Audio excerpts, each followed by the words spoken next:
কিতা কটাইবার বাড়িতে তোমার লুটি গেছে ইটা কিতা করছি ও বিয়া আমার 100 দিন ইটা করছি বারা বদনাম আমার ঘরে অন্য ফরমাইছ না কটাই মিয়ার ঘরে কটাই মিয়ার বাড়িত কোনোদিন কোনটা শুনলাম না তুই আবারই খবর কইতা কি বাইলি রিয়া কটাই মিয়ার ফুয়ার বউ বেগুক লিয়া বাপর বাড়ি গেছে গিয়া তাকান্না রে কটাই বাই ফুয়ার বউ গেছে কি বেগুক লইয়া না রে কথাটা তো বিশ্বাস করা যায় না কারণ কটাই বাই খুব ভালো মানুষ তার ফুয়া তো খুব ভালো ভদ্র কি তো হয়েছে ঘটনা আমার বিষয়টা আরো ক্লিয়ার করি কোথা আমি কইরাম আগে চা খাও চাঁদ আল্লাহ কোথায় নিনি গাঁৱৰ মানছে চাচা মাতামাতি করা গড় ভাঙ্গে বউর দুষে আর আমি কইরাম চাচা গড় ভাঙ্গে হরির দুষে পয়সা বেটা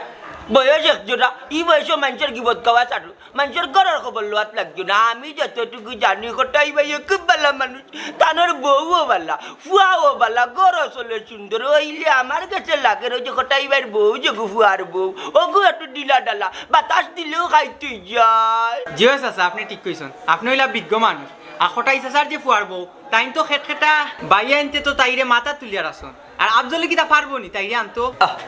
সবর করু অহংকারের গাছ বেশি লাম্পয় না মাঝখানে ভাঙ্গি যায় 2 দিন পরে এমনি তুফান আইব দেখ পানে কত জানে কত চাও আর গিবত গাইও না আমি গিবত গাওয়া পারলা না এক কাম করে এলা চাও ঠান্ডা সুন্দর লোকে মারতে উচ্চরে যা কোনোদিন চা উঠান কাজে আরাম পাইলাম না ভাই কোটাই ভাই বাড়ি ভাই যা যেহেতু খবর আনতে ওগুলো চাচা মন তার কে আমরা এখন জানি আচ্ছা বজ্রতায় আর নম্রতায় ধার্মিকার উদারতায় সৃষ্টির সেরা মানুষ এই ভুবনে এ শুধু জ্ঞান বুঝছি আল্লাহ দিচ্ছেন মানুষের গিবত গাইবে আল্লাহ সহ্য করতে না টাটা ভালো মারিলি বাবু বলছে বুঝছেন নি গিবত গাইও না তোমার এক দুই গিবত গাইতে গাইতে দা তখন খাইট করি বেলাই দিচ্ছে